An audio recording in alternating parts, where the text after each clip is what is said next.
नमस्कार मित्रों, स्वागत है आपका हमारे चैनल पर। आज हम बात करेंगे भगवान श्री कृष्ण की, जिनका जीवन, उनकी लीलाएं और उपदेश आज भी हमारे जीवन में प्रेरणा का स्रोत है। भगवान कृष्ण के जन्म से लेकर उनके दिव्य जीवन तक की कहानी को हम इस वीडियो में विस्तार से जानेंगे। साथ ही हम जानेंगे कि भारत के विभिन्न हिस्सों में जन्माष्टमी का पर्व कैसे मनाया जाता है। तो बने रहिए हमारे साथ इस अद्भुत यात्रा में। हिंदू धर्म ग्रंथों के अनुसार भगवान श्री कृष्ण का जन्म देवकी और वासुदेव के 8वें पुत्र के रूप में मथुरा में हुआ था। उनकी कहानी का आरंभ एक भविष्यवाणी से हुआ था। कहा जाता है कि कंस, जो कि मथुरा का राजा था और देवकी का भाई था, को आकाशवाणी हुई कि उसकी बहन देवकी का 8वां पुत्र उसकी मृत्यु का कारण बनेगा। इस डर से कंस ने देवकी और वासुदेव को कारागार में डाल दिया। जब भगवान कृष्ण का जन्म हुआ तो एक चमत्कार हुआ। कारागार के द्वार अपने आप खुल गए और वासुदेव जी ने बालकृष्ण को गोकुल ले जाने का निर्णय लिया। भारी बारिश और यमुना नदी की तेज धाराओं के बीच शेषनाग ने अपने फन से भगवान कृष्ण को छाया दी और वासुदेव जी सुरक्षित रूप से उन्हें गोकुल पहुंचा सके। गोकुल में नंद और यशोदा के घर में भगवान कृष्ण का लालन पालन हुआ। उनका बचपन अत्यंत मनोहारी था।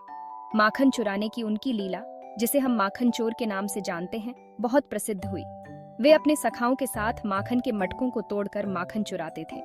यशोदा मैया की डांट और उनके मटकी फोड़ने की सजा, इन सब में भगवान कृष्ण का बालपन झलकता है। एक और महत्वपूर्ण लीला थी कालिया नाग का वध। यमुना नदी में रहने वाले कालिया नाग ने गोकुल वासियों का जीवन दूभर कर दिया था। भगवान कृष्ण ने अपनी अलौकिक शक्तियों का प्रदर्शन करते हुए कालिया नाग को पराजित किया और उसे यमुना छोड़कर जाने का आदेश दिया।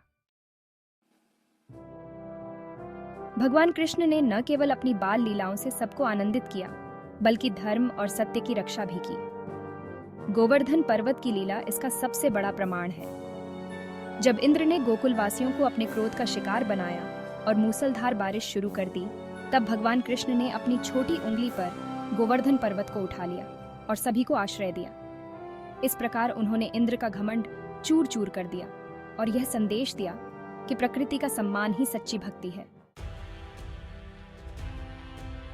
भगवान कृष्ण का योगदान महाभारत के युद्ध में भी अविस्मरणीय है।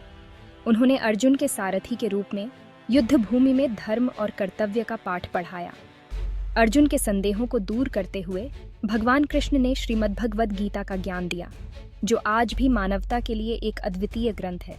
उन्होंने सिखाया कि जीवन में कर्म करना ही मनुष्य का धर्म है, बिना किसी फल की इच्छा के।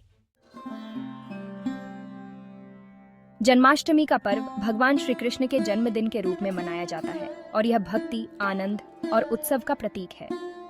इस दिन भक्तगण उपवास रखते हैं, कीर्तन करते हैं और कृष्ण की बाल लीलाओं का मंचन करते हैं।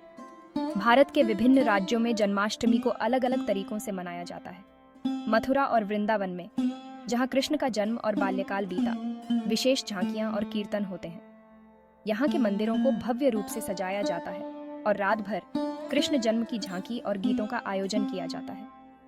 महाराष्ट्र में दही हांडी का आयोजन होता है, जिसमें युवाओं की टोली मटकी फोड़ने का प्रयास करती है, जो कि भगवान कृष्ण की माखन चोरी की लीला से प्रेरित है। भगवान कृष्ण के उपदेश आज भी हमें जीवन की सच्चाई और धर्म के मार्ग पर चलने की प्रेरणा देते हैं। श्रीमद्भगवद गीता के कुछ अनमोल वचन हैं। कर्मण्येवाधिकारस्ते मा फलेषु कदाचन, योगस्थ कुरु कर्माणि संगम त्यक्त्वा धनंजय, मया तत्मिदं सर्वम जगद मूर्तिना। इन वचनों का सार यह है कि हमें अपने कर्म पर ध्यान देना चाहिए, न कि उसके फल पर। हमें निष्काम भाव से कर्म करते रहना चाहिए। आपको भगवान कृष्ण की कौन सी लीला सबसे ज्यादा प्रेरणादायक लगती है? कृपया हमें कमेंट्स में बताएं। अगर आपको ये वीडियो पसंद आया हो तो इसे लाइक करें, अपने दोस्तों के साथ शेयर करें और हमारे चैनल को सब्सक्राइब करना ना भूलें।